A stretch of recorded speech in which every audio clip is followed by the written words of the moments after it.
کہ تم اپنے ساتھی کی نماز جنازہ پڑھو، اور آپ خود نماز جنازہ نہ پڑھاتے۔ اس کا مطلب ہے قرض اتنی بڑی بات تھی کہ اللہ کے رسول موجود ہونے کے باوجود، رحمت للعالمین ہونے کے باوجود مقروض کی نماز جنازہ نہ پڑھاتے تھے، تاکہ لوگوں کو یہ سبق ملے کہ ہم نے اگر قرض ادا نہ کیا تو رسول اللہ صلی اللہ علیہ وسلم کی رحمت کی دعا ہمیں نہیں مل سکے گی۔ تو اس لیے اللہ کے رسول اس کی نماز جنازہ نہیں پڑھاتے تھے، صحابہ کو کہہ دیتے کہ تم اپنے ساتھی کی نماز جنازہ پڑھ دو۔ اس کے علاوہ تیسری بات جو آپ نے کہی کہ جس نے جان بوجھ کر باطل کے حق میں جھگڑا کیا وہ اللہ کے غیظ و غضب میں ہوگا جب تک کہ وہ باز نہیں آ جاتا۔ اب ایک شخص کو پتہ ہے کہ میں غلطی پر ہوں اور وہ باطل کا ساتھ دے رہا ہے اور جانتا بھی ہے کہ یہ بات غلط ہے، اللہ اس پہ سخت غضبناک ہے۔ تعاونوا علی البر والتقوی ولا تعاونوا علی الاثم والعدوان، نیکی اور تقوی کا پر تو تعاون کرو، گناہ اور نافرمانی پر تعاون نہ کرو۔ تو لہٰذا آپ اگر کسی کا ساتھ دینا چاہتے ہیں تو پھر حق پر ساتھ دیجئے، اس کا تو آپ کو اجر ملے گا۔ باطل پر اگر آپ جانتے ہوئے بھی کہ یہ بات غلط ہے کسی کا ساتھ دے رہے ہیں تو آپ اللہ کے غصے میں ہیں، اللہ آپ پر بڑا سخت غضبناک ہے، اور اگر اسی حال میں موت آ گئی تو پھر آپ اس حال میں مریں گے کہ آپ اللہ کے غصے میں ہوں گے۔ تو لہٰذا کسی کا ساتھ دینا ہے تو حق پر ساتھ دیجیے، خرابی پر، غلطی پر اس کا ساتھ نہ دیجیے۔ اور چوتھی بات، جس نے کسی مومن پر ایسے جرم کی تہمت لگائی جو کہ اس میں نہیں پایا جاتا، اسے اللہ تعالیٰ جہنمیوں کی پیپ پلائیں گے، اسے اللہ تعالیٰ جہنمیوں کی پیپ پلائیں گے، یہاں تک کہ وہ ایسی نیکی کرے جہاں سے جو کہ اسے نکال دے۔ اصل بات ہے کہ ایک شخص نے کسی پر تہمت لگا دی ایسے جرم کی جو کہ اس نے نہیں کیا تھا، تو اس کو سزا کیا ملے گی؟ اللہ تعالیٰ اسے جہنمیوں کی پیپ پلائے، اسے اتنی سخت سزا ملے گی۔ تو لہٰذا دنیا یہ جو آپ گزار رہی ہیں نا، یہ بڑی سوچ سمجھ کے گزاری ہے۔ آپ کہیں گی کہ نہیں جی میں تو کسی باطل کا ساتھ نہیں دیتی، ارے بھی ہمارے گھر کی پالیٹکس ہوتی ہے، لڑائی جھگڑا ہو رہا ہوتا ہے، اس میں نند اور بہو کا جھگڑا ہو رہا ہوتا ہے، ساس اور بہو کا جھگڑا ہو رہا ہوتا ہے، تو اس میں ہمیں بعض اوقات پتہ ہوتا ہے کہ فلاں غلطی پر ہے اور ہم اس کا ساتھ دے رہے ہوتے ہیں۔ تو آپ جہاں جہاں ذمہ دار ہیں وہاں وہاں اس بات کا اہتمام کیجئے کہ ساتھ کس کا دینا ہے؟ حق کا ساتھ دیجئے، ورنہ آپ اللہ کے غصے میں ہیں۔ اور اگر آپ نے کسی پہ تہمت لگا دی جبکہ وہ جرم اس کے اندر نہیں تھا تو اللہ تعالیٰ اس کی سزا میں جہنمیوں کی پیپ پلائیں گے۔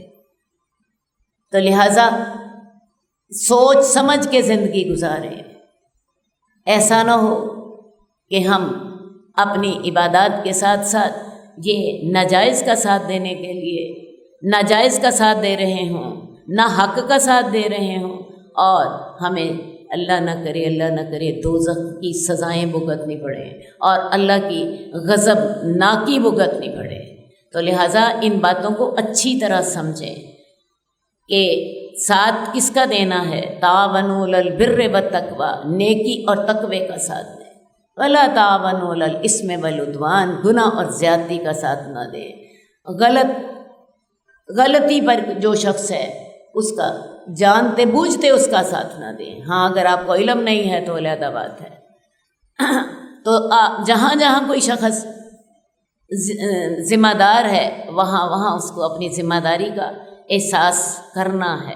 حدیث نمبر 1688، حضرت عائشہ رضی اللہ تعالیٰ عنہ سے روایت ہے کہ رسول اللہ صلی اللہ علیہ وسلم نے فرمایا، میری امت کے جس فرد نے قرضہ لیا اور اس کی ادائیگی کے لیے کوشش کی لیکن ادائیگی کرنے سے پہلے مر گیا تو میں اس کا ذمہ دار ہوں۔ اصل بات یہ ہے کہ ایک شخص نے قرضہ لیا اور قرضہ لینے کے بعد اس کی نیت ہے کہ میں قرضہ ادا کر دوں گا تو اللہ تعالیٰ اس کا ساتھ دیتے ہیں۔ ویسے بھی جنت کے دروازے پر لکھا ہوا ہے کہ صدقہ دینے کا ثواب تو 10 گنا ہے اور قرض حسنہ کا ثواب جو ہے وہ 18 گنا ہے۔ آپ کسی کو قرض حسنہ دیتے ہیں کہ بھئی میں تمہاری ضرورت پوری کرنے کے لیے قرض دے رہا ہوں تو مجھے واپس کر دینا، تو اس کا ثواب صدقہ دینے سے زیادہ ہے۔ صدقہ کا ثواب 10 گنا اور قرض حسنہ دینے کا ثواب 18 گنا۔ اور ایک دن میں نے آپ کو اس کی وجہ بھی بتائی تھی، آپ نے صدقہ دے دیا، کام ختم ہو گیا، لیکن جب آپ نے قرض دیا ہوتا ہے آپ کا ذہن اس میں انوالو ہوتا ہے، آپ نے طے کیا ہوتا ہے بھی 6 مہینے بعد تم قرضہ میرا واپس کر دو گے، 6 مہینے بعد آپ اس آدمی سے امید میں ہوتے ہیں کہ اب میرا قرضہ واپس کر دے گا، اور اگر وہ قرضہ واپس نہیں کرتا آپ اس سے تقاضا کرتے ہیں اور آپ کا دل ہوتا ہے کہ آپ وہ ادا کر دیں، اور جب تک کہ اگلا شخص ادا نہیں کرتا، وہ 6 مہینے بعد کرے، وہ سال بعد کرے، آپ اس قرضے میں انوالو رہتے ہوں، آپ کا دماغ اس میں لگا رہتا ہے۔ اسی لیے اللہ تعالیٰ نے اس کا اجر جو ہے وہ صدقہ دینے سے بھی زیادہ رکھا، کیونکہ یہ والا پہلو دماغ کا اس میں انوالو رہنا یہ صدقے کی نسبت اس میں زیادہ ہے۔ تو اب ایک شخص نے قرضہ لے لیا آپ سے، قرضہ لینے کے بعد وہ قرض ادا کرنے کی نیت رکھتا ہے تو اللہ تعالیٰ اس کے لیے ایک مددگار مہیا کر دیتے ہیں۔ حضرت عائشہ روایت کرتی ہیں کہ جس کی قرضہ دینے کی نیت ہے اللہ اس کو اپنی طرف سے ایک مددگار مہیا کرتے ہیں اور اس کے رزق کے اسباب پیدا کر دیتے ہیں۔ اسی طرح ام سلمہ رضی اللہ تعالیٰ عنہ کی حدیث موجود ہے۔ ام سلمہ نے قرض لیا اور ام سلمہ سے کہا گیا کہ آپ کے پاس اس کی ادائیگی کے لیے کوئی رقم تو نہیں ہے، تو آپ کیسے کریں گی؟ تو انہوں نے کہا کہ اللہ کے رسول نے فرمایا تھا کہ جس شخص کی قرضہ ادا کرنے کی نیت ہوتی ہے تو اللہ تعالیٰ اس کے مددگار ہوتے ہیں، بلکہ اللہ اس کے ساتھ ہوتے ہیں۔ عبداللہ بن جعفر جو تھے وہ اپنے خزانچی سے کہا کرتے تھے میرے لیے قرض لے آؤ، کیونکہ میں ایک رات بھی ایسی نہیں گزارنا چاہتا کہ اللہ میرے ساتھ نہ ہو، اور اتنا مجھے پتہ ہے کہ جو شخص قرض لیتا ہے اور اس کی ادا کرنے کی نیت ہوتی ہے اللہ اس کے ساتھ ہوتا ہے۔ تو وہ اپنے خزانچی سے کہا کرتے تھے میرے لیے قرض لے آؤ، میں ایک رات بھی ایسی نہیں گزارنا چاہتا کہ اللہ میرے ساتھ نہ ہو، مجھے اللہ کا تاکہ ساتھ نصیب ہو جائے۔